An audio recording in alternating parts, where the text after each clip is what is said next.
Everyone, இன்னைக்கு mini vlogல கத்திரிக்காய் முருங்கைக்காய் சாம்பார் ரெசிபி தாங்க பார்க்க போகிறோம். இது இட்லி, தோசை, சப்பாத்தி, ரைஸ்னு எல்லாத்துக்கும் அல்டிமேட்டாக இருக்கும். மறக்காமல் வீடியோ சேவ் பண்ணிக்கோங்க. அப்படியே நம்ம சேனலை சப்ஸ்கிரைப் பண்ணி சப்போர்ட் பண்ணுங்கள். 100 கிராம் துவரம் பருப்பு அரை மணி நேரம் ஊற வச்சு வாஷ் பண்ணி குக்கரில் சேர்த்துக்கலாம். 4 தக்காளி கட் பண்ணி சேர்த்துக்கலாம். கொஞ்சமாக பெருங்காயத்தூள், அரை ஸ்பூன் மஞ்சள்தூள், கொஞ்சமாக தண்ணி சேர்த்து 3 விசில் விட்டு நல்லா வேக வச்சு எடுத்துக்கலாம்.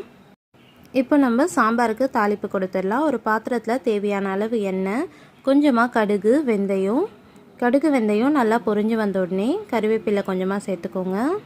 ஒரு பெரிய வெங்காயம் பொடியாக கட் பண்ணி சேர்த்துக்கலாம். வெங்காயம் நல்லா வதங்கி வந்த உடனே நம்ம கட் பண்ணி வச்சுருந்த ஒரு தக்காளி சேர்த்து நல்லா வதக்கி விட்டுக்கலாம். இப்போ நம்ம சாம்பாருக்கு தேவையான அளவு உப்பு, 1 ஸ்பூன் குழம்பு மிளகாத்தூள், 1 ஸ்பூன் சாம்பார் பொடி சேர்த்துக்கலாம். கொஞ்சமாக தண்ணி சேர்த்துட்டு நம்ம ஆல்ரெடி கட் பண்ணி வச்சுருந்த கத்திரிக்காய் முருங்கைக்காய் இதில் சேர்த்து காய் நல்லா வெந்து வந்த உடனே நம்ம வேக வச்ச பருப்பு இதில் சேர்த்து ஒரு கொதி விட்டு கொத்தமல்லி தூவி இறக்கினா சாம்பார் ரெடி.